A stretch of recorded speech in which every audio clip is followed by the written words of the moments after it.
So today I have a few clips for you guys. A few clips about what's going on with Diddy. Recent updates, right? Recent updates of what's going on with Diddy. And I can tell you this. It's very interesting. Very interesting.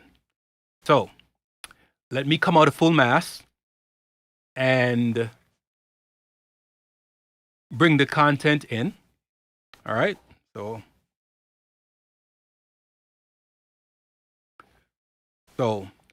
all right, guys. So as you can see, the thumbnail, you can see the clips, right? And let me move myself from the middle, and so you guys can get a better look.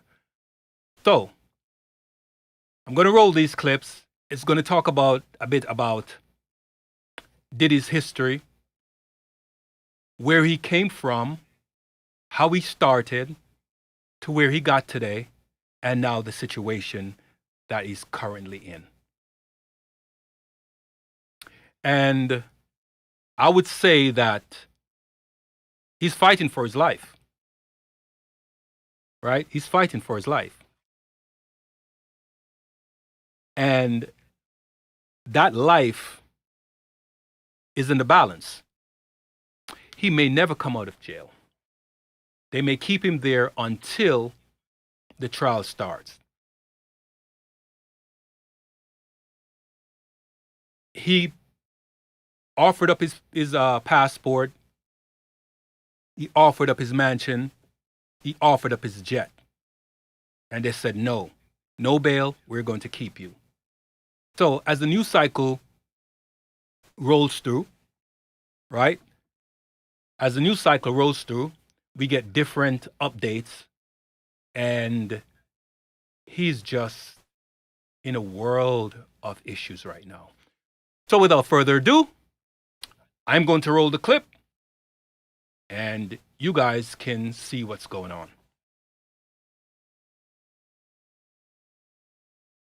Expand this here.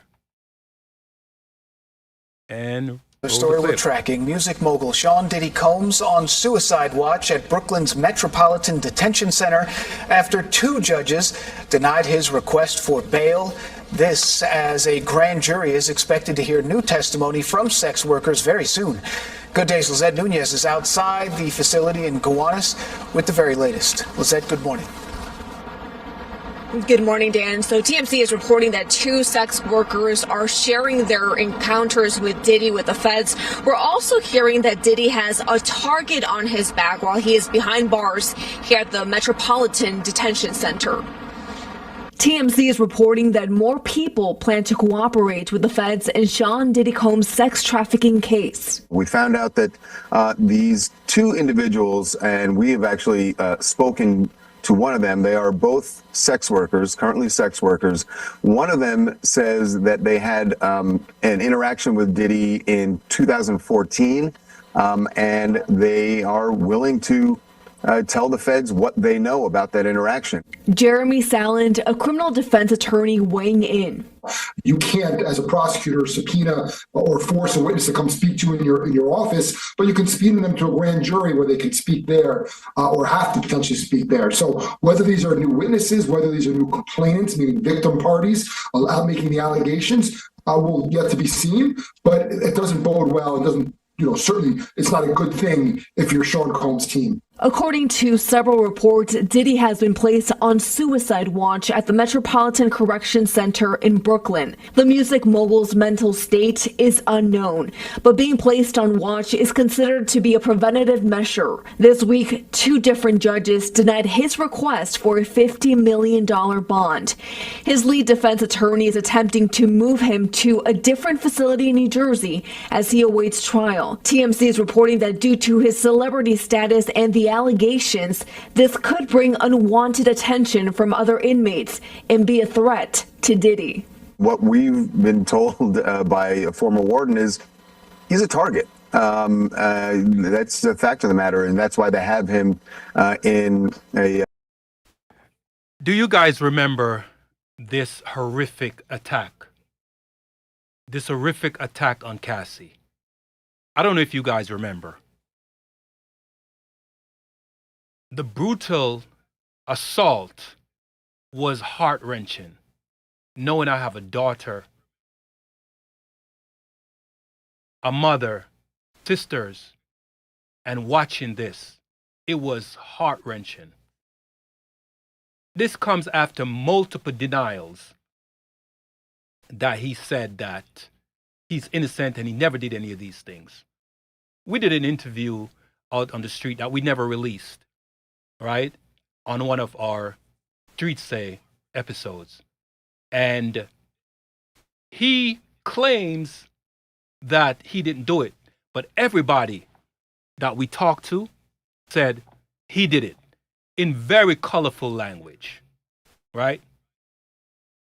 What was unfortunate is that about a week and a half later or so, after we did that interview, this video came out. And the team thought, should we still release it? And they were like, yes, we should. But ultimately, we didn't. But this was horrific to watch. Very horrific to watch. But without further ado, let me continue rolling the clip. In a solitary part of the jail, because they don't, you know, he becomes a target because it's like what we've been told, it's like a badge of honor that if you were able to inflict some violence on Diddy, that gets you score points with other inmates. So that's a situation that obviously the jail officials do not want to happen. And federal investigators have made it clear that they do have video evidence, so they have an idea of who was a part of these freak-offs. Now, the criminal... Whoa! Hey, a lot of heads are going to roll. They have an idea of the other people that were involved in these freak-offs. Now, I did a show a few months back of one particular freak-off sex worker by the name of Jonathan Odie, right? You guys can go back and watch that, right? Where he account for some of the things that happened in these freak-offs with Cassie and other people that he talked about. Some big-name celebrities and producers that he talked about. You guys could go back and watch this, right? And if they're talking about, they have an idea that they know the people that are involved in these freak-offs, I mean that this is going to be serious for a lot of people, right? And the fact that he offered $50 million and they said no, he offered his $48 million mansion and his $68 million Learjet, and they said no, right?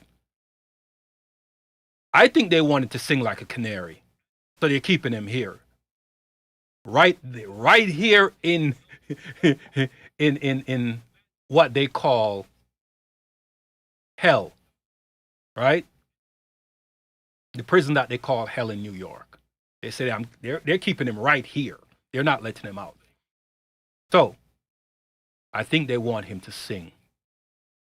He's going to sing like a canary. If he does, a lot of people are in trouble. The reason why he wants to get out is because he don't want to be Epsteined. And if anybody knows who Jeffrey Epstein is, you will understand. If you know who Jeffrey Epstein is, you understand. Remember, Jeffrey was placed in prison in Palm Beach, West Palm Beach, Florida. And cameras, security guard. Yet, what happened? Epstein came up dead. Say that he killed himself. He committed suicide. And everybody wondered, really? Really? That did not make any sense. He's on watch, and there's no evidence, and he committed suicide, and there's no video. Suspicious. He knew too much, and they had to get rid of him. Simply. Simple fact. All right? So, some of them may think that we are all stupid, but we are not stupid. It's just clear as to why they had to do that, because big name politicians, big name celebrities, right? And if these people information on their privacy got out, it could crumble, topple governments, organizations, leaders, industries, because people would not want these people to be involved in making decisions in their day-to-day life. So let me continue by rolling this clip. All right.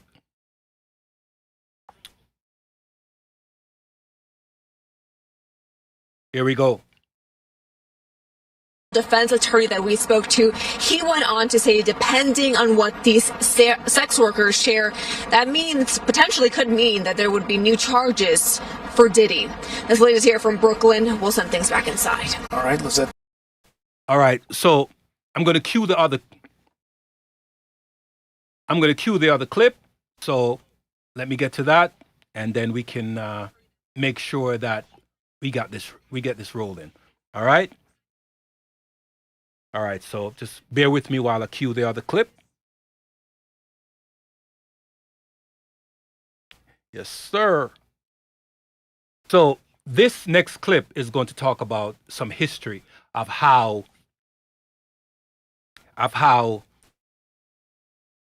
Diddy came from being an intern at Uptown Records to starting Bad Boy to becoming a billionaire, almost a billionaire. I mean, he transitions from the bottom to the top and became a music mogul. And despite what everybody say, that he's this wicked, nefarious individual, and he is, evidence are there, proof is there, video is there of the things he's done. He can't get away from it. However, he climbed that ladder. That's the American dream that is always touted. The American dream is well and alive. Right? And if you're charismatic enough and you know the right people, the chances are you will get there. Just have to stay with it. Right? Some of us will start something, and when we start it and it's not working in a few months, we stop. In a year, we stop. But sometimes it may happen a year and a half. It may happen 2-3 years. And once that happens, the upward trajectory is phenomenal. Right? And they'll say, oh, you're an overnight success. But were you? Are you? It's just that you've been working at it.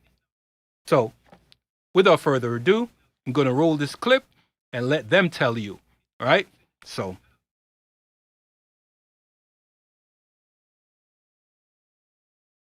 Icon Sean P. Diddy Combs now could be his complete fall from grace. I mean, it was only a year ago that he got the key to the city here in New York. And now here he is indicted in the Southern District, right? So what happened in a year for someone to have fallen so far? But what led up to these serious federal charges? We're talking to criminal defense attorney Adam Conta to break down the timeline leading up to Diddy's arrest. I'm Sierra Gillespie, and this is Law and Crime News. Now, starting off from where we're at right now, Diddy faces 3 federal charges of racketeering conspiracy, sex trafficking by force, fraud, or coercion, and transportation to engage in prostitution. So how did we get here? We have to head back to the 1990s, when Diddy first rose to fame after creating the record label Bad Boy Records that represented artists like the Notorious B.I.G. or Biggie Smalls. It was during this time frame that Diddy allegedly sexually assaulted multiple women in New York. We first learned about these allegations in November of last year, when Joy Dickerson-Neal and Liza Gardner filed separate civil suits against Diddy. Gardner says her assault happened back in 1990 when she met Diddy at a work event. She alleges he raped her and later choked her to the point that she passed out. The next year, in 1991, Joy Dickerson-Neal says Diddy raped her while she was a student at Syracuse University. She says Diddy even recorded this alleged sexual assault and passed the tape around to other people. So these things allegedly happened in the early 90s, but they're not made public then. As the years pass by, Diddy's career just keeps on gaining steam. By the late 90s, Diddy himself begins putting out songs, even snagging his first 2 Grammys in 1998. But the following year marks the next stop on the Diddy timeline, the New York nightclub shooting. 3 people were shot, though no one suffered any life-threatening injuries. Diddy, the rapper Shine, and a man named... Now, if anyone remember this, right? If anyone remembers this, back then,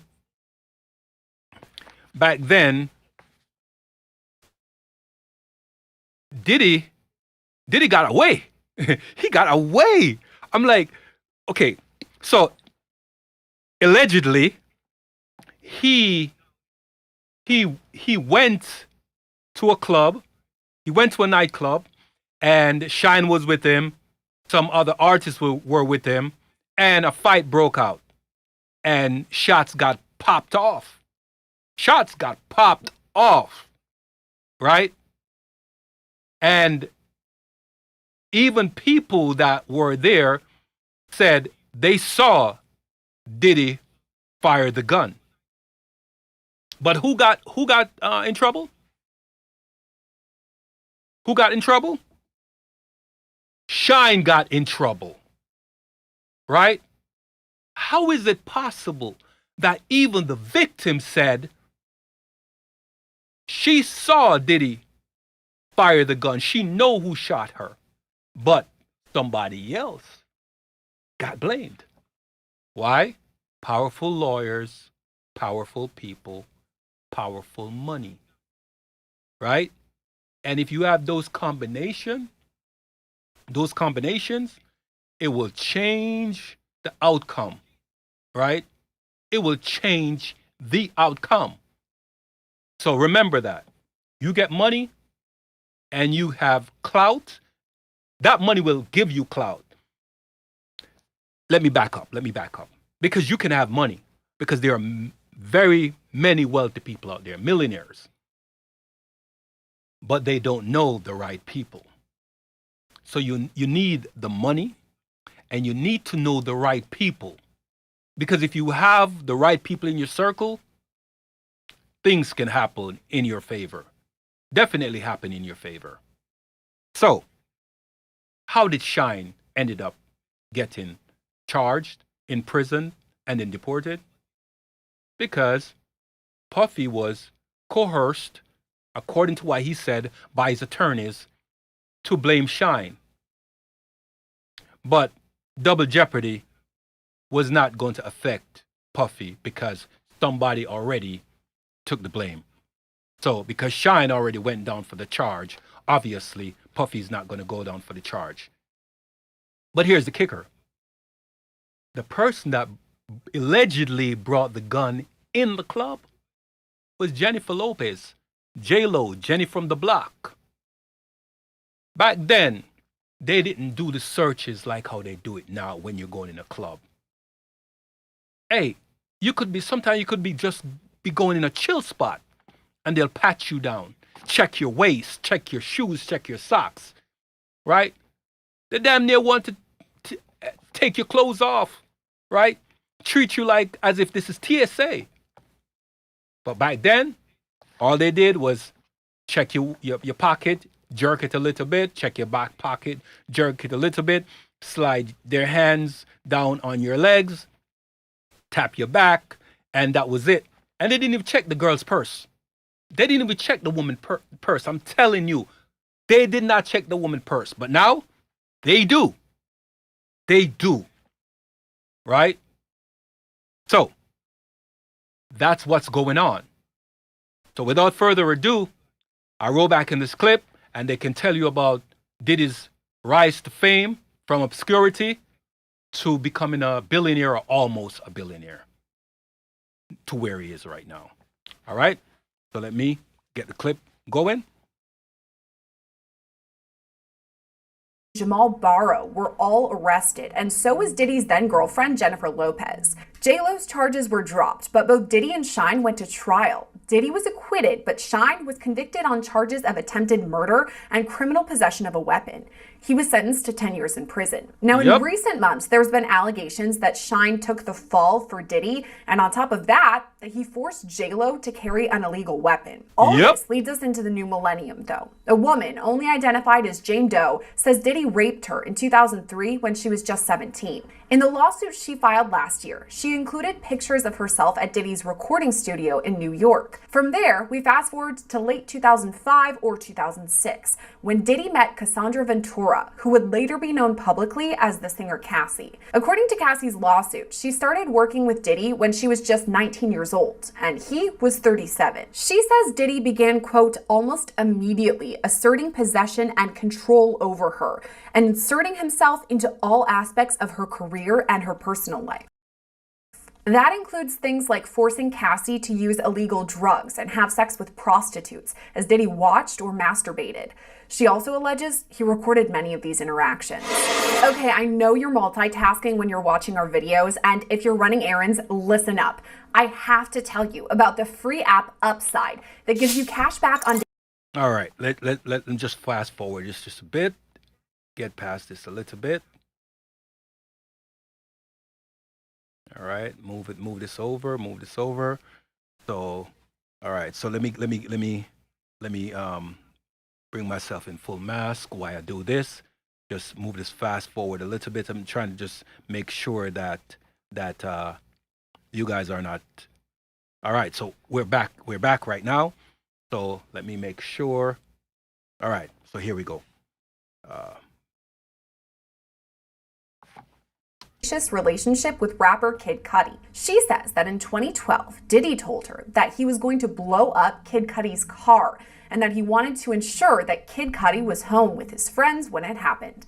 Around that time, Kid Cudi's car exploded in his driveway. From there, we have to hop to September 2022, when Rodney Jones, also known as Lil Rod, began working with Diddy. For the next year and a half, Lil Rod alleges he suffered abuse, all at the hands of Diddy himself. At times, Lil Rod says Diddy touched his private areas without consent and forced Lil Rod to watch him shower or have naked body massages. Lil Rod says Diddy, quote, attempted to groom Mr. Jones into engaging in gay sex. Then, in 2023, Cassie filed a lawsuit against Diddy under the New York Survivors Act, meaning a sexual assault survivor could file civil suit against their alleged abuser regardless of the statute of limitations. So Cassie filed that suit on November 16th of last year, and though it was settled just one day later, the damage was already done. Before the year's end, Diddy also faced lawsuits from Liza Gardner, Joy Dickerson-Neal, and Jane Doe. After this, Hulu dropped plans for a reality show called Diddy Plus 7 that was supposed to be about the singer and his family. At the same time, other major brands that he had worked with over the years severed ties. That brings us to February 26, 2024, when Lil Rod filed his lawsuit. Just about a month later, on March 25th,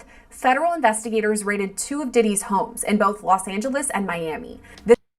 Do you guys remember this? Do you guys remember this? Do you? I like, hey, it was crazy. The news cycle was going mad, right? All right, let's roll the clip. The same day, Diddy's alleged drug mule, Brendan Paul, was arrested at the Miami airport. He was charged with cocaine and marijuana possession, but avoided any jail time with a plea deal that required him to enter a drug diversion program. That moves us to April 4th, when Diddy is named a co-defendant in yet another civil lawsuit, this time involving the sexual assault of a woman on a yacht. Diddy's son, Christian, or King Combs, is also listed in the suit. Over the next few weeks, Diddy then files motions to dismiss several of the civil lawsuits against him. But he makes news once again on May 17th when CNN releases shocking surveillance video showing Diddy brutally attack Cassie in a hotel hallway. 2 days later, on May 19th, Diddy posted this to his Instagram. I was f***ed up. I hit rock bottom. But I make no excuses. My behavior on that video. You lied. You lied, my boy. You lied. You lied to everybody. You lied to the world. Right? That's what happened. You lied. Video is inexcusable. I take full responsibility for my actions in that video. I'm disgusted.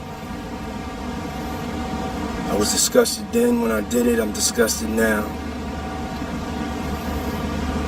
I went and I sought out professional help. I had to go into therapy and go into rehab. Had to ask God for his mercy and grace. Hey, look at how he looked away. You notice how he looked. He looked away, right? According to how he's sitting on the camera, let me move myself from here. According to how he's looking on the camera, he's looking right and up, right? That's not sincerity. He's not looking into the camera, right? He probably can't believe what's coming out of his mouth. So that's why he looked away, right? Because when you're truthful, you look dead on, straight in the person's face. And even though you're making an apology, right, you're looking away, and the apology seemed very insincere. But let's continue.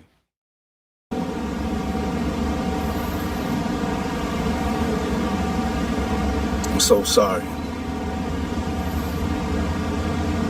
But I'm committed to be a better man each and every day. I'm not asking for forgiveness. I'm truly sorry.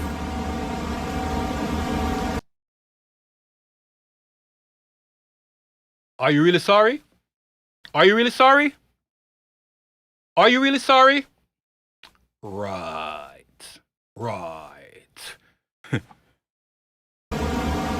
2 days after that post, Crystal McKinney filed suit against Diddy, alleging he drugged her and sexually assaulted her back in 2003. All that brings us to September 11th, when singer Dawn Richard filed another civil suit against Diddy, alleging he touched her inappropriately, imprisoned her, and even threatened her life. All this leads us to Monday, September 16th, when Diddy is indicted by a grand jury on federal charges. At about 8:30 that night, he was taken into custody by Homeland Security at the Park Hyatt in New York. The indictment was unsealed on September 17th, charging Diddy with racketeering conspiracy, sex trafficking by force, fraud, or coercion, and transportation to engage in prostitution. The court doc details accusations dating back to 2009, alleging Diddy had a pattern of illegal activity over the course of more than a decade. And it's those alleged illegal activities that led us here to this federal indictment.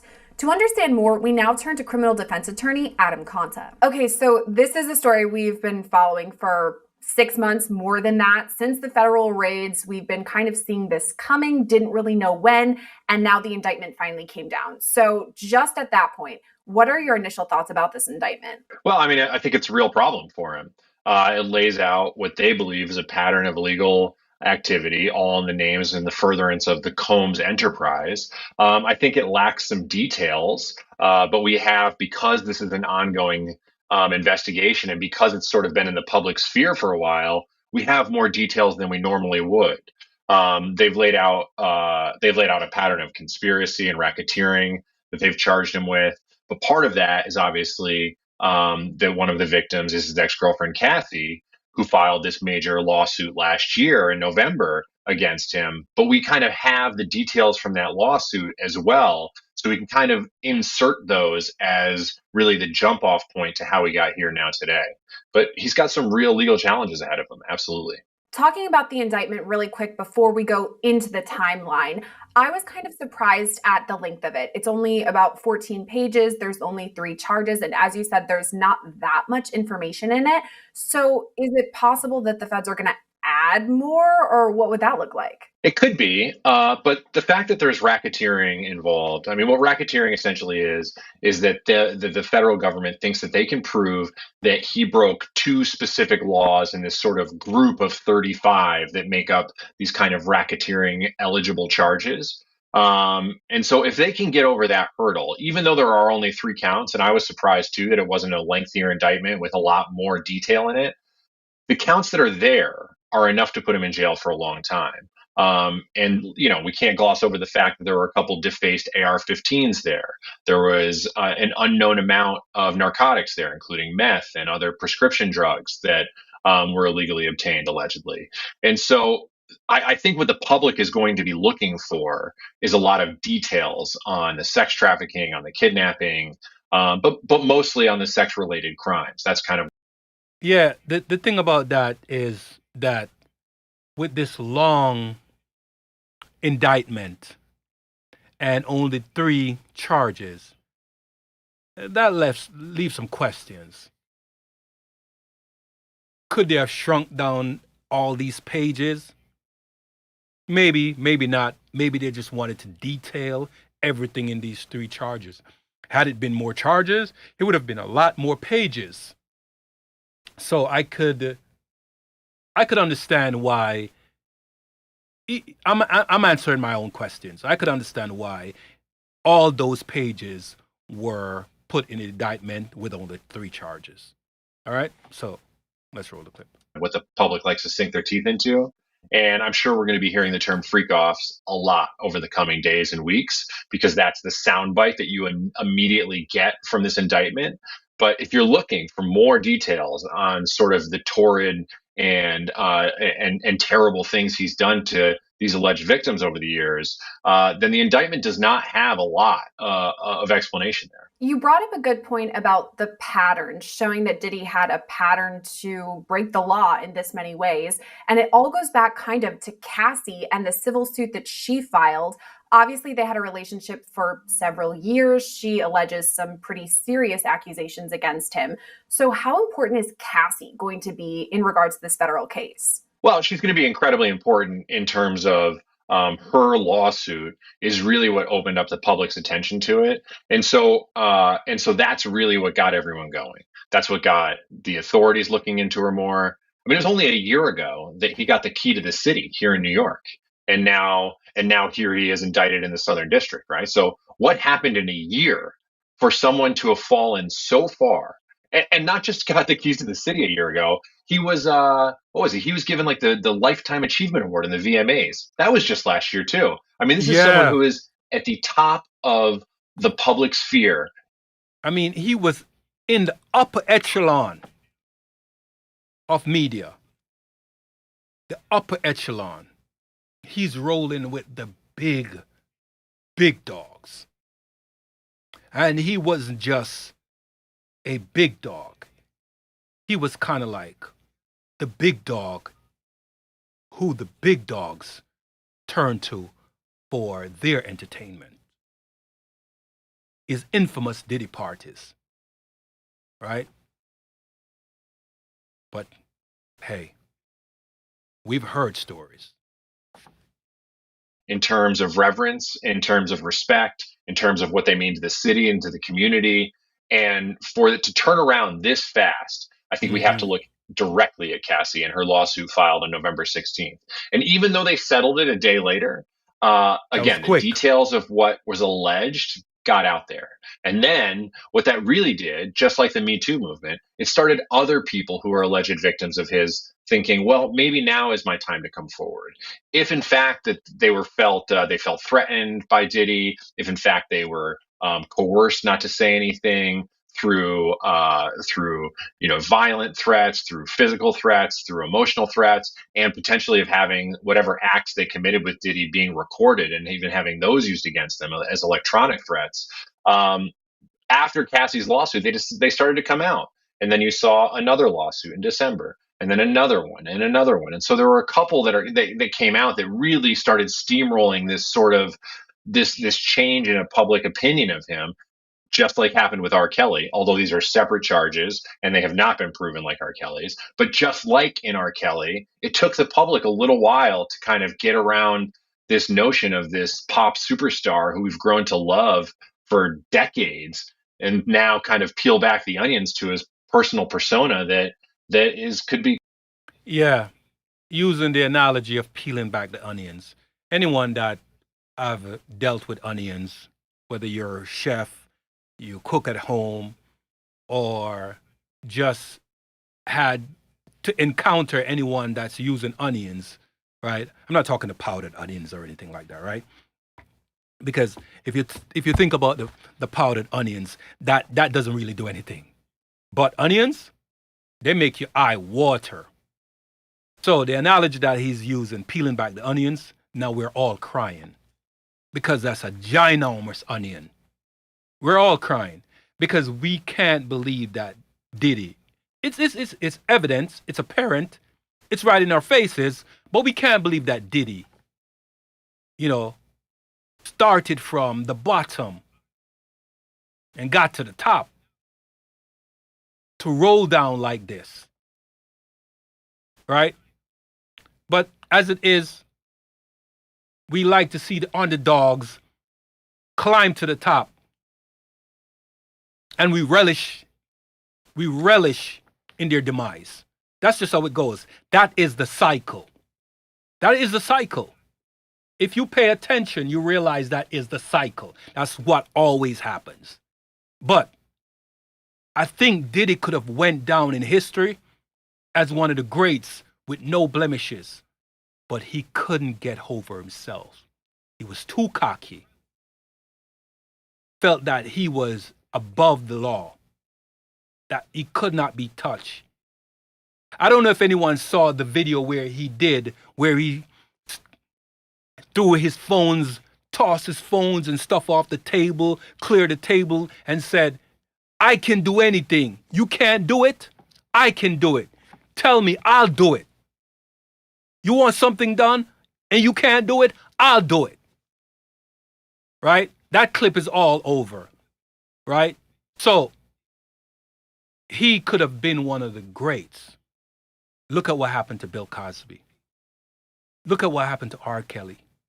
Look at what happened to Jeffrey Epstein. And it goes on and on. Right? It's always like that. People get wrapped up in it to where they can't stop themselves. And then there's so many yes men's around. So many yes men's around. And these yes men's and yes women's help, aid, assist. Right? They assess and assist. They know what's going on, but they assist in what's going on. Some is out of fear that they'll lose their jobs and they won't be able to feed their families. We can understand that. That fear is real, right?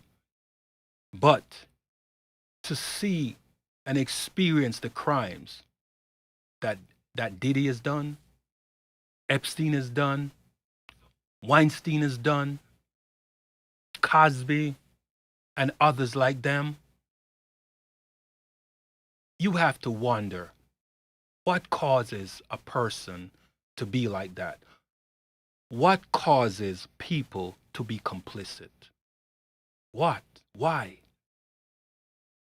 The fear. It's all out of fear. And let me say this. Don't think you are above that. The right circumstances make the best person do the worst things. Again, let me repeat that. You can quote me. The right circumstances make the best person do the wrong things. Bars. All right? So let me roll the clip. quite disturbing.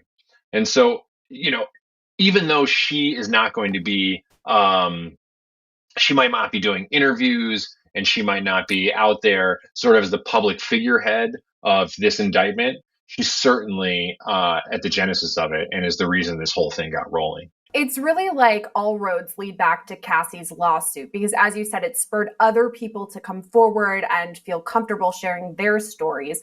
But what I'm wondering about this is, okay, so it was filed one day, the next day it settled completely. I'm wondering why Diddy even took it that far. Like, why didn't he settle outside of court before she even filed publicly so that these allegations wouldn't get out? You can go back in time and look at every single case like this. And you can ask that same question. And on the other side of it is someone who's saying, yeah, I should have paid him off immediately. I should have done this way back when. I mean, you can look at it at Harvey Weinstein, you can look at it at Diddy. Now to be fair, what that would ultimately be doing is paying off reprehensible activity and paying for just monstrous conduct if you believe what has been alleged. But we understand the world in which we live in, and that payoffs and settlements and civil suits are a part of this world. And there is no logical reason why he wouldn't have paid off anyone in the path of filing something like this, because you can't recork this bottle. It's impossible. And if he could go back in time, I'm sure he would have given Cassie $100 million to make this go away at this point.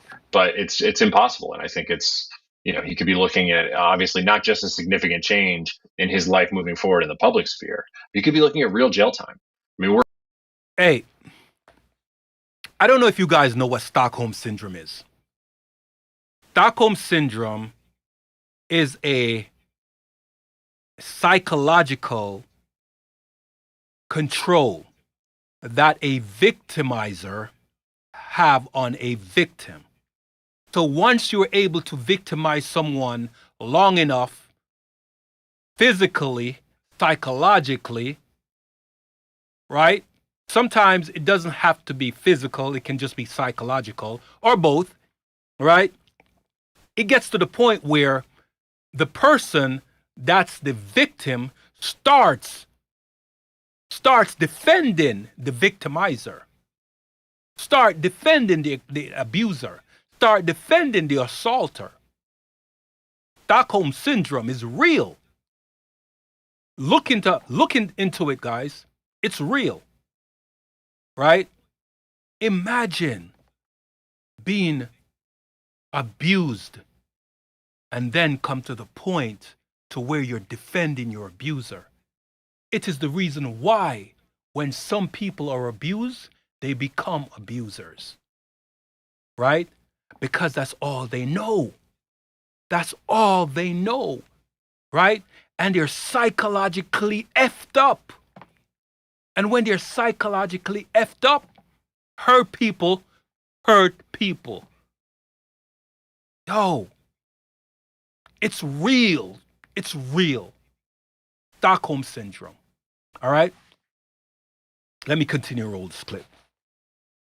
We're sitting here doing this interview right now. We don't know whether or not Diddy's going to get bail or if he's going to get released.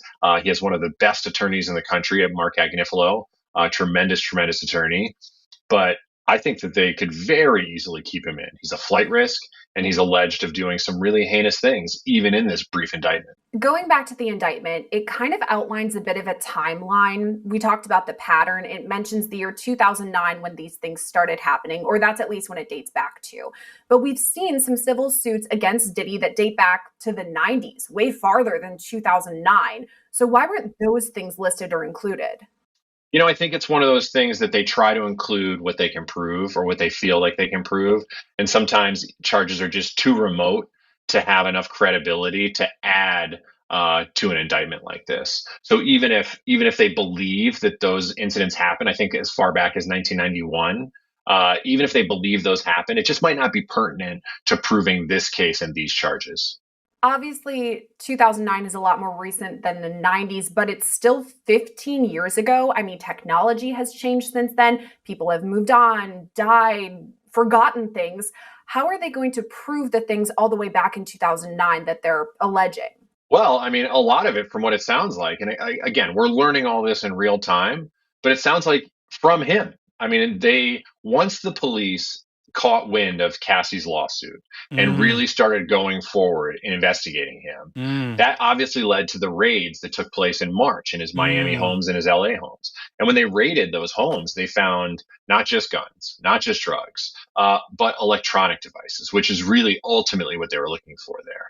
Everything else that I just Imagine, imagine if he had settled out of court, or sorry, imagine if he had settled with Cassie before she filed the lawsuit. Imagine, because I believe I heard uh, through the news cycle that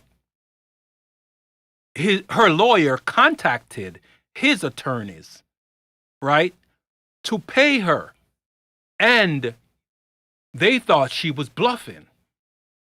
They thought her and her husband were bluffing and just brushed it to the side. And it came out, and we were all shocked. A day later, what was it, $30 million a day later? He should have settled, and we wouldn't be knowing this, right? If he had settled, he would have gone down in history as one of the greats, right? And maybe nothing would have come out. But she set the ball rolling. She went on the top of the hill and pushed the boulder down. Sorry, she went on the top of the hill and rolled a pebble down. And on the way down, the pebble started developing momentum, right? The pebble started developing momentum on the way down. And if you ever watched a movie, if you have not experienced snow, and you ever watched a movie and you see a snowball, a small snowball rolling down, what will start happening? The ball starts picking up more snow. More snow. And as it keeps going, it gets bigger and bigger and bigger and bigger. And before you know it, it envelops everything in its path.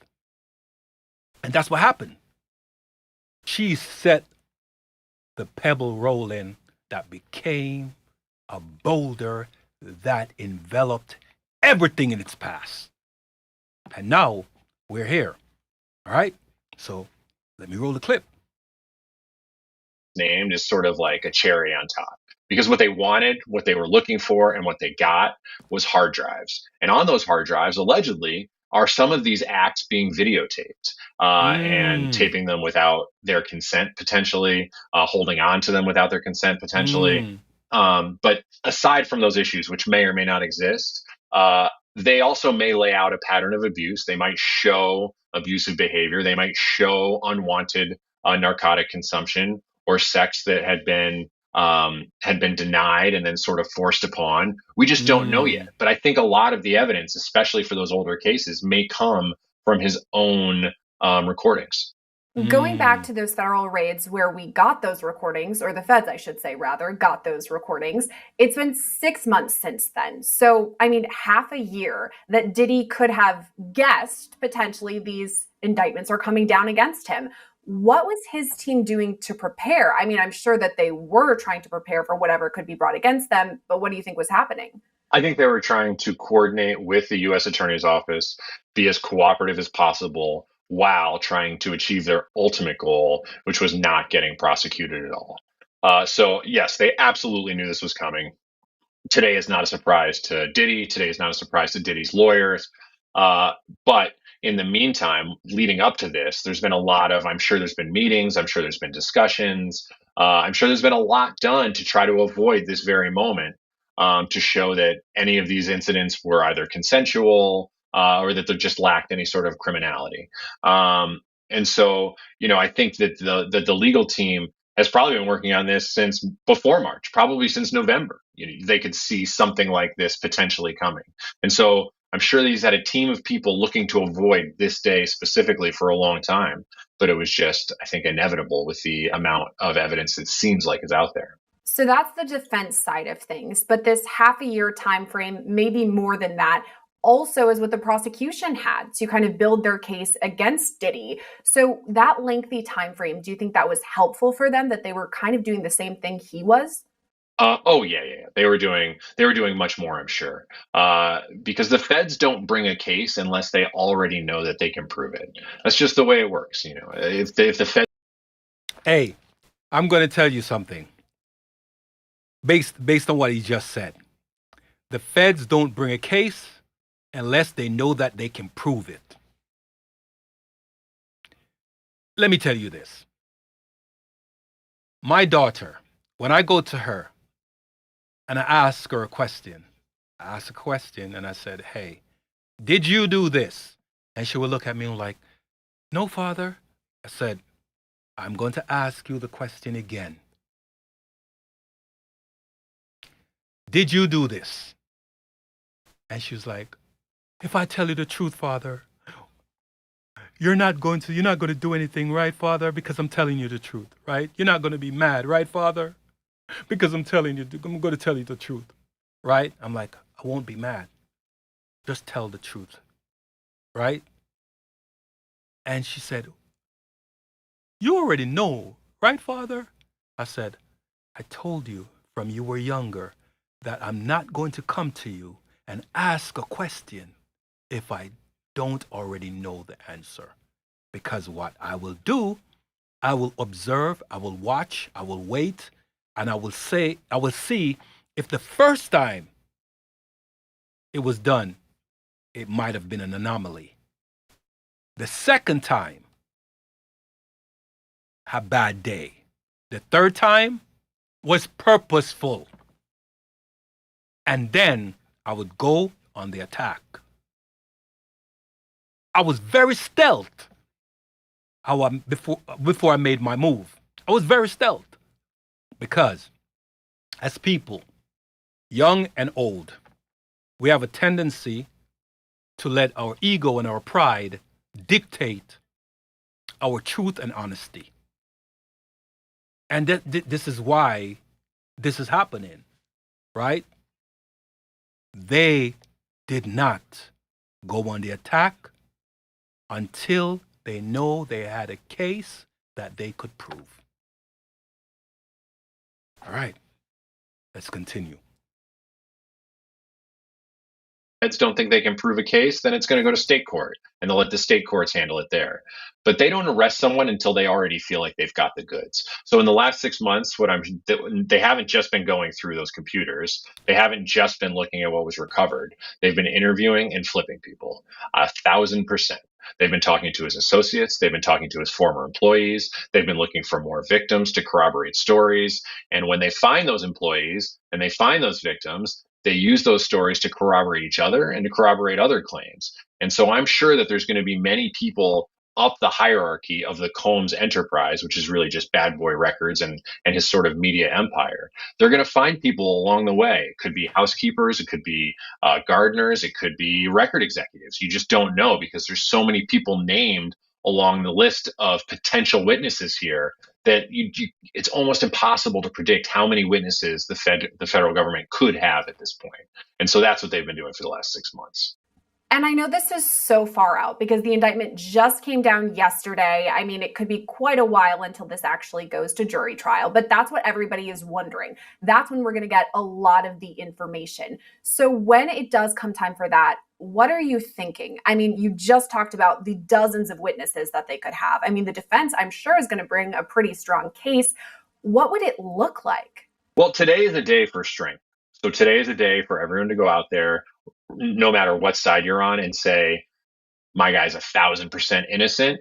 And the prosecution's going to go out there and say, this guy's 1,000% guilty, and here's why. And so today is just posturing more than anything, even if they did know it was coming. But when we get to that point, when we get down the line and you're looking at an actual trial, he's going to face a lot of time. And if there are teeth to these arguments, which I don't know if there are yet, but these are real allegations, to risk going to trial in the face of what could be insurmountable evidence, especially with what was just recovered at his house, the drugs, the guns, things like that, then I don't think the public should be holding their breath for a trial here. So that means a plea deal. What would that look like? Could look like anything at this point. I really don't know. But if he goes to trial and loses, I mean, he could be looking at the rest of his life if they want to run things certain ways. And so if he comes to a point and recognizes that there's just no reasonable, logical path out of this, then I have no idea what a plea could look like. But I mean, it would still be a serious amount of time and a serious dollar amount of forfeiture. But they just have so many resources available to them in the federal government. They have the ability to just have unlimited time and money put into proving a case. And if they're at this point now, you just don't see a lot of trials in the federal system that lead to full acquittals. And there's a reason for that, because they just are so careful about the cases they bring. And so, I'm so curious to see how this unfolds because, again, I think he's got a tremendous lawyer, and this is an indictment that's pretty thin on details. But I still don't think that means that we should all be holding our breath for an imminent trial on the horizon. Bottom line, there's a lot of evidence. Both sides, I'm sure, are going to be going through this in discovery, a lot going on. And as you said, it does sound like the prosecution has a pretty strong case. Then we talked about a plea deal, too. I don't know. I'm wondering, is it possible that Diddy gets off, that he doesn't serve any jail time? Well, it's just too early to say. I mean, is it possible? Sure. Is it likely? No, not really. These are serious charges. They're serious allegations. And they're brought by the U.S. Attorney's Office in the Southern District of New York, an office that has more money than some small countries. So I think that he is fighting an uphill battle, but he has the best possible resources and the best allies in his attorney to be able to do that. And so I don't think it's likely that he would get off. But if there is a mistake here, and if there are errors along the way in this investigation, then he's got the right people to uncover them. From what it looks like, right, in this indictment, that he's charged with not necessarily having sex with some of these women, that he's charged with potentially masturbating as he recorded them having sex with male sex workers that he had flown in. So if he didn't do any of the sex acts himself, but was responsible for the recording, the applying of drugs, things like that, that could give some inroad to the defense to say that he wasn't actually doing the sex acts themselves, and that maybe there's some wiggle room there. But I don't know. It's a tough case. Diddy was taken into custody on Monday night, but still maintains his innocence. A statement from his legal team reads, quote, Sean Diddy Combs is a music icon, self-made entrepreneur, loving family man, and proven philanthropist who has spent the last 30 years building an empire, adoring his children, and working to uplift the Black community. He is an imperfect person, but is not criminal. To his credit, Mr. Combs has been nothing but cooperative with this investigation, and he voluntarily relocated to New York last week in anticipation of these charges. Please reserve your judgment until you have all the facts. These are the acts of an innocent man with nothing to hide, and he looks forward to clearing his name in court. That's a look at the timeline so far, but there's sure to be more developments ahead, so make sure to subscribe to our YouTube channel so you never miss an update. All right, guys. So I'm going to roll the other clip. I'm going to bring that in. And so let me cue that up and get that going. So this one is with Candace Owens. And some of you may know who she is. All right? Some of you may not. So if you don't know who Candace Owens is, I'll show her face and then you guys can see who she is, right? So this is Candace Owens. So if you don't know who she is, she's an activist in the sense of she speaks the truth. Despite what some may say, she speaks her mind. She's gotten some serious flack from it, from the media, people on social media, people on legacy media, people in politics. She's gotten some serious flack for it, but she speaks her mind. And she has some things in this clip, in this video, that I thought I wanted to give a reaction on. Just hear what she's saying and give a feedback. So let me roll the clip and you guys can decide. All right? So here goes.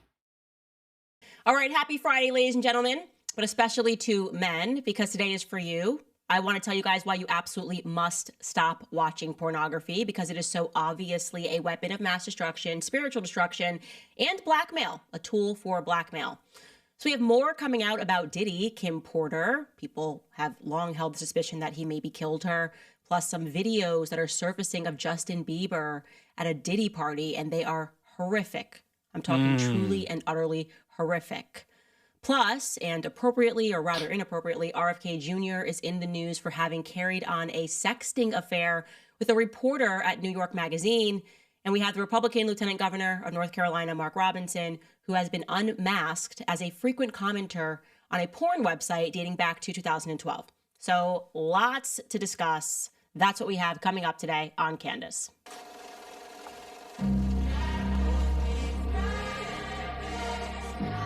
All right, I'm going to fast forward through this. So let me go ahead and fast forward through it. Right. All right, so we should be good right there. Let me just bring it back just a second right here. Okay. Right here is where I want to start this. Okay, good. All right. So let me roll this and we can get it going. Boom. My conspiracy theory, another one.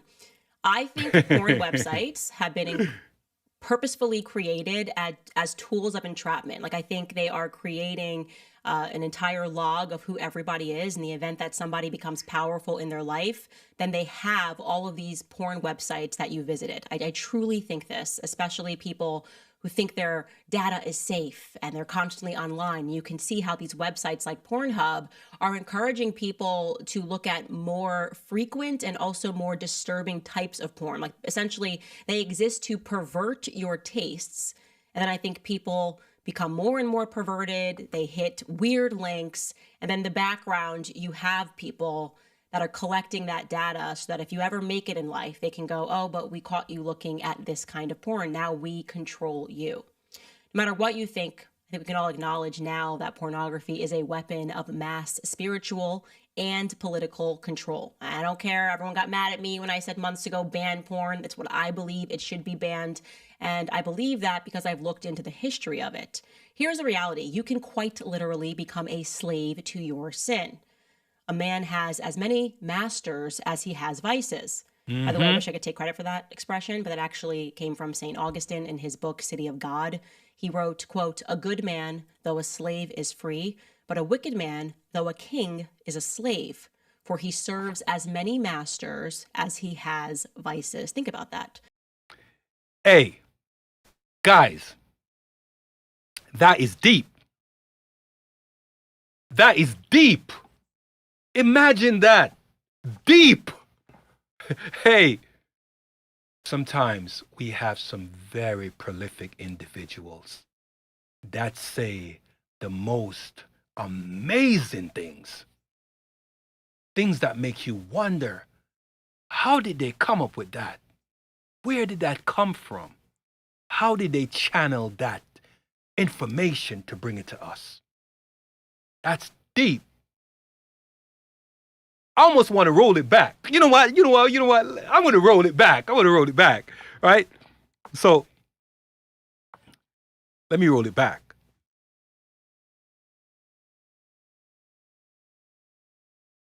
I think it's right about right here. So let me just roll it back right there. All right. Came from St. Augustine in his book, City of God. He wrote, quote, "A good man, though a slave, is free, but a wicked man, though a king, is a slave, for he serves as many masters as he has vices." Think about that. If you have a vice, and you think you're in control of that vice, you're really not. That vice is actually in control of you. And that is mentioned, St. Augustine's words is mentioned in this book that I'm holding. I think it's required reading for all men. It really looks into the history of pornography in our society. That's a book by Catholic author Dr. E. Michael Jones, and it's entitled Libido Dominandi, Sexual Liberation and Political Control. As I said, he traces how we arrived at this incredibly pornographic society that we live in today. I mean, do you even recognize everything is softcore porn? If you're on Instagram, if you're watching a woman and she's selling a Gucci bag, for whatever reason, she has to be naked. Have you ever asked? Listen. Yes. Everything. The agenda is real, guys. Everything. Right? Everything. Like, you can't watch a show, a TV show, a show on the internet, a show in the movies. You can't watch a show without this sexual innuendos, this sexual connotations, right? And we're not talking just the regular type of sex. We're talking the alternative type of sex. It's like, when I'm watching a show now, as soon as it comes to a sex scene, I just skip past it. I just pause and just skip past it because I'm tired of it. Tired of it, right? I'm just tired of it. Can't I just watch a show without any of these consistent bombardment of sex and all different type of sex? Sex with man, sex with woman, just sex, everything. I'm so tired of seeing women in tight clothes on the street. I'm just tired of it. It's enough already. But it is a society that we live in. Everything is sexualized. And they're doing it to everybody. They don't care the age. They don't care. You know, I'm not a religious person. I used to be. But I'm not a religious person anymore. But I give it up for religion. I had enough respects I give up to religion. Because if it wasn't for Christianity, there would be a lot more wickedness going on. If it wasn't for Judaism, there would be a lot more wickedness going on. If it wasn't for Islam, there would be a lot more wickedness going on. Right? There's so many other religion. Buddhism, religion, right? There's so many different religions. And those are just 4 of the most dominant religions, right? Not to mention the religions in Africa and other places that's practiced. But I give it up for religion, enough respects. Because if it wasn't for religion, the type of place we would be living in called Earth would be a different kind of place. The debauchery that would be going on. The debauchery that would be going on. Listen, people always say to me, so Shy, you have to be a Christian because the way you are, right? You have certain values. And I tell them, listen, I gave up religion for a reason. I hated the uncomfortable feeling of talking to different people of different religious persuasion, or even in the Christian religion that I was a part of, and a different denomination, infighting. I hated it. And so I decided that I'm going to follow a different protocol, right?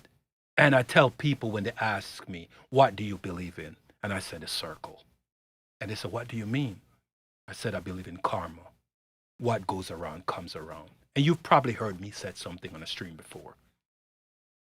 Listen, there are not many people that have the integrity that I have, right? I don't need religion to have integrity. I don't need religion for that. I just understand that if I want to be treated a certain way with respect and dignity, I need to treat someone else that way. Of course, I falter. I make mistakes. But I try my best to do tomorrow to be a better version of myself tomorrow than I was today. And I look back on my yesterday to determine what my tomorrow is going to be while I'm in the present of today. So with that being said, I'm going to continue. Ask yourself why? Why must she be naked in order to sell me this Gucci bag? Why must she have her boobs out in order to tell me to buy this perfume? And then if you explore your own mentality and you are one of the people that's going, oh my gosh, Candace, how could you say this about pornography? If you have that instant reaction, let me ask you this question. Who taught you that watching porn was a sign of freedom? Who taught you that nudity and pornography were expressions of freedom? Thinking about women and feminism and they've got their boobs out when they're protesting. Who taught them that that was an expression of freedom? Really pause and think. When I paused and I thought about that, I went back to my high school health class and I remember quite literally learning, as in it was like an answer to a test, that watching a little bit of pornography was healthy. I'm not kidding. We learned this in school, that watching a little bit of pornography is healthy. I can't even imagine what the kids are learning today. Like it's a tool for education, as if that's supposed to be the natural way that men and women and it is the reason why we have so many hypersexualized children. Very hypersexualized children, right? Our parents kept sex away from us as much as they can. Obviously, as teenagers, we're curious and we have hormones, raging hormones running through our body. And we want to do the things to quail the feeling of those raging hormones. So we'll have a little girlfriend on the side, or the girls will have a boyfriend on this, and we'll hide away and we'll do our thing, right? And then adult consequences happen. Here comes a child, which our parents were avoiding us from having children. But those are adult things. And as a father, I have the constant conversation. With my daughter. I explain to her, like, hey, those are adult things. And she knows this. And we have conversations. Because as a father, I understand. I've been there. And now I have to serve as an example to her. And hope I can do for her and for others as I'm doing for her. But let's roll a clip. Come together to have sex. Well, this book by E. Michael Jones offers the even darker history. And of course, it somehow brings us right back to the very perverted psychoanalytic community, the people who love Freud. Obviously, we're talking about sexualized children. If you're a person that believes Freud was a father of modern psychology, then you should ask a lot of questions about what modern psychology is and what its aims are. And I want to tell you guys this, you have not been liberated sexually. When you look around, you see everybody and they've got their boobs out, and girls that are selling their bodies on the internet, and women that are convinced that they're models, when in reality, they are kind of just prostitutes selling their bodies to make money, and convinced that they're somehow more glamorous because they're doing it within the pages of Vogue. Yeah, all of those people have been intentionally enslaved by pornography. But the question is, to what end? Well, as I told you, I think powerful people are being blackmailed, and I think they're being blackmailed all over the world. And I'm talking from royals to basketball and football players to singers to politicians to bankers, you name it, because pleasure is now the drug. Lust is the tool for domination, exactly what this book is about. And there has been no greater example of that recently than the Diddy case, which follows another explosive development yesterday. Now, let me tell you, it's been long suspected since it happened, since she died in, I would say, rather mysterious circumstances, that Diddy had something to do with the death of his ex-partner and the mother to his children, a woman named Kim Porter. Finally, somebody else besides me says it. Because from the day they reported that Kim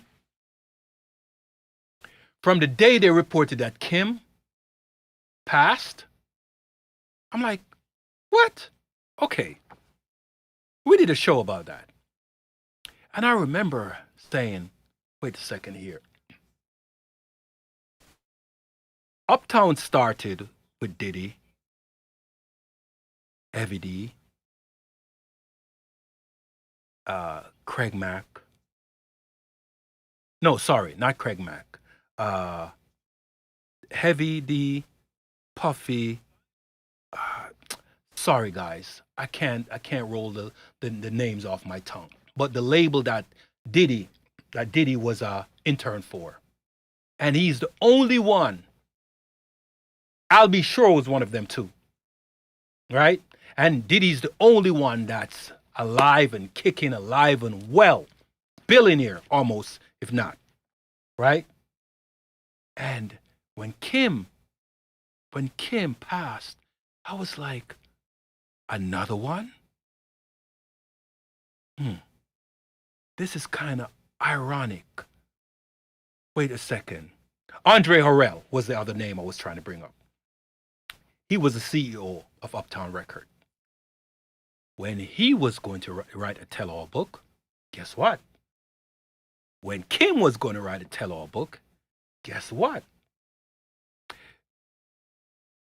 Every time somebody's going to write a tell-all book, they meet their demise.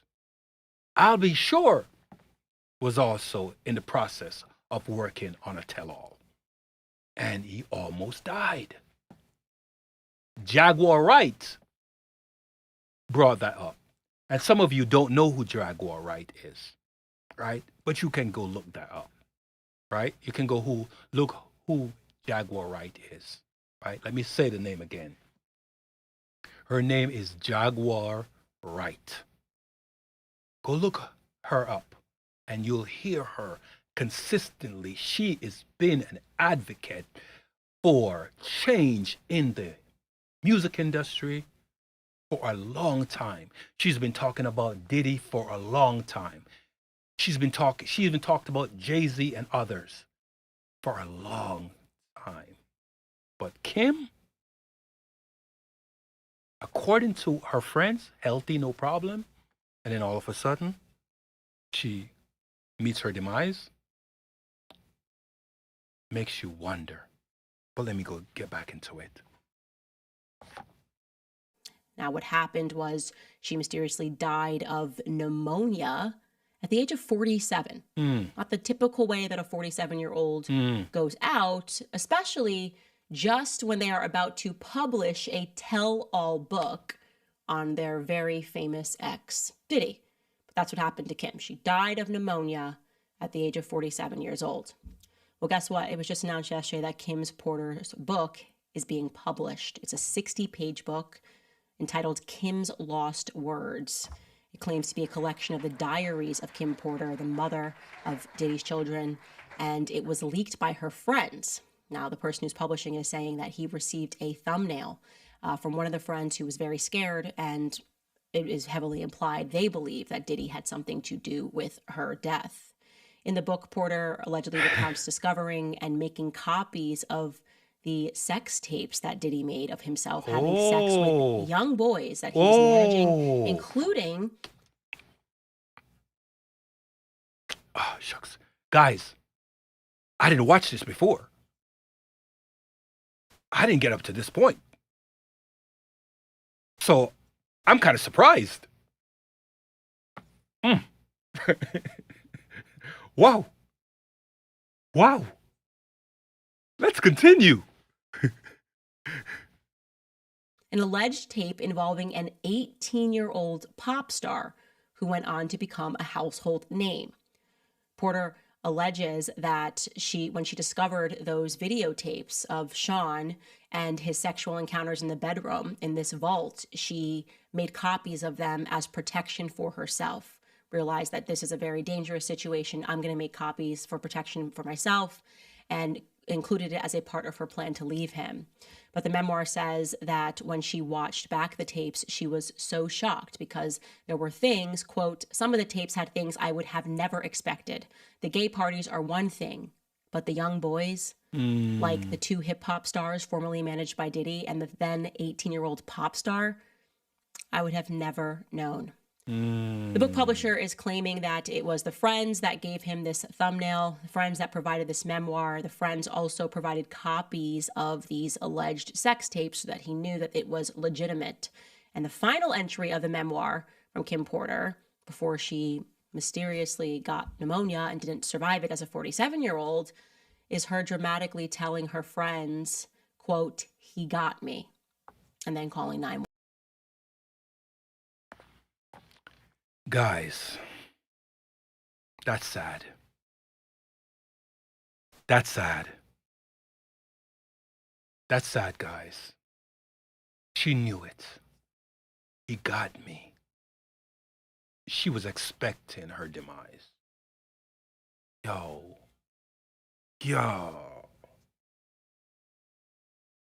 I'm shocked. I'm so happy that I didn't watch this. I just watched the first part of it, like the first 2 minutes, because I'm shocked. Yo, it's almost like falling down in slow motion. You know you're going to hit the ground. You know you're going to hit the ground. And you're just waiting to hit the ground because you're falling down in slow motion. Yo, that is crazy. That's crazy. Let's roll the clip. 11. So this is getting very interesting. And what has come on the heels of this is people unearthing videos of Justin Bieber. Justin Bieber at Diddy parties. Now, Justin Bieber was obviously extremely young when he entered the industry, extremely innocent when he entered the industry, an industry that he did not quite understand as a boy who just knew how to sing and play the guitar and just did both of those things on YouTube. And then he was scooped up, and suddenly he was a part of people like Diddy going after him and saying, "Hey man, why don't you pick up my phone calls?" There's actually a video of that. Diddy and Justin Bieber looks to be like 15 years old and said, "Why aren't you picking up my phone calls?" And he's like, "Oh, I know you were trying to contact me through people and I don't have your number." And the next thing we know, Justin is at Diddy's parties. And in this one video, it looks like whatever Justin is doing, and I'm not going to show it out of just respect for the fact that I truly believe that Justin Bieber is a victim. But whatever he is doing in this video with Trey Songz and Odell Beckham Jr. looks highly suspicious. I can show you a still from that video. I heard about it. You guys. He apparently, to what was said, is that he was giving fellatio to someone. He was giving fellatio to someone. Sad, man, sad.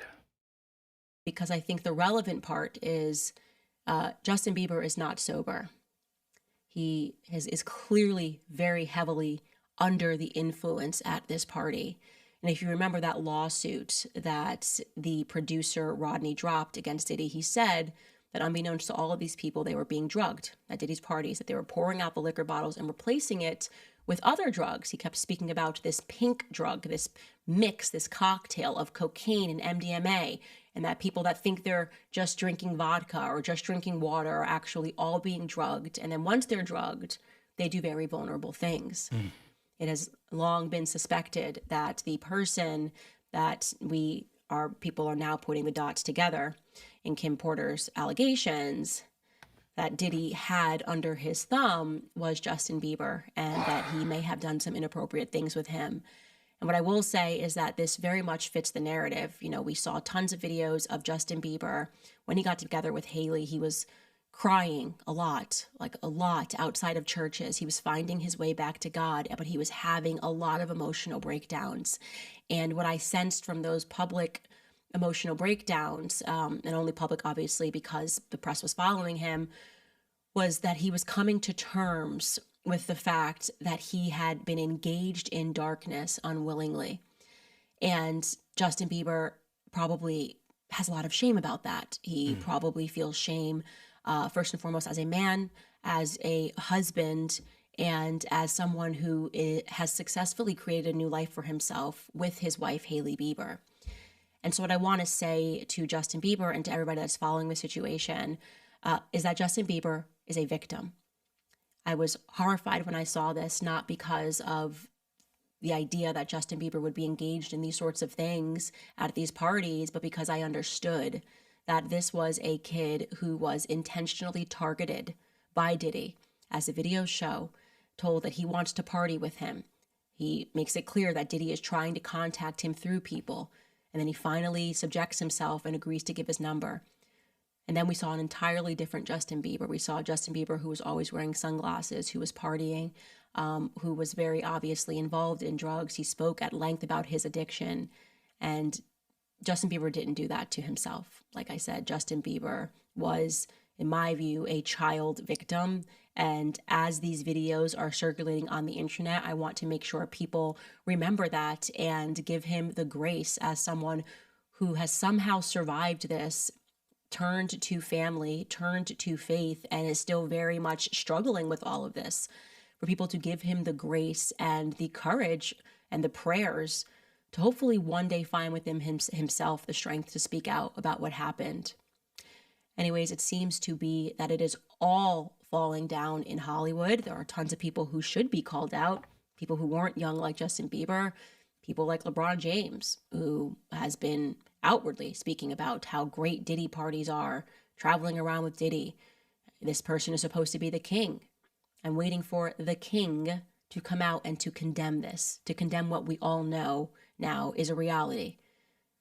They say that Diddy is on suicide watch, by the way. That is the latest update, that he might kill himself because he is in this cell.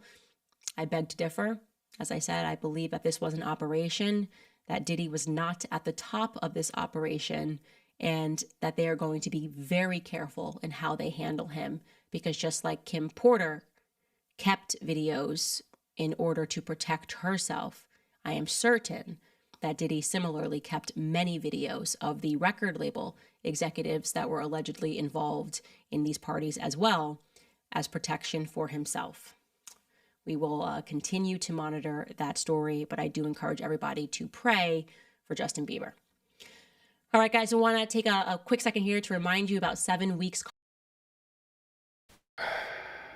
Guys,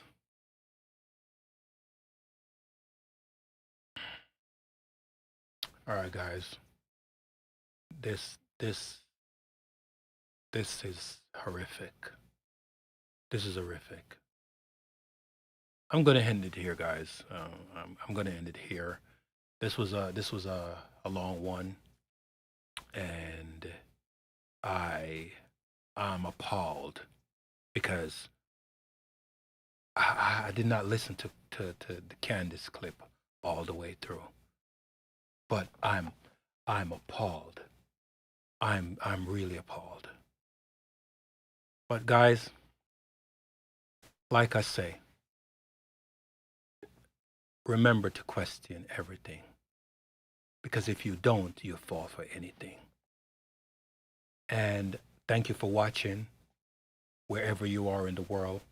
Good morning, good afternoon, good day, good night, and I'm out.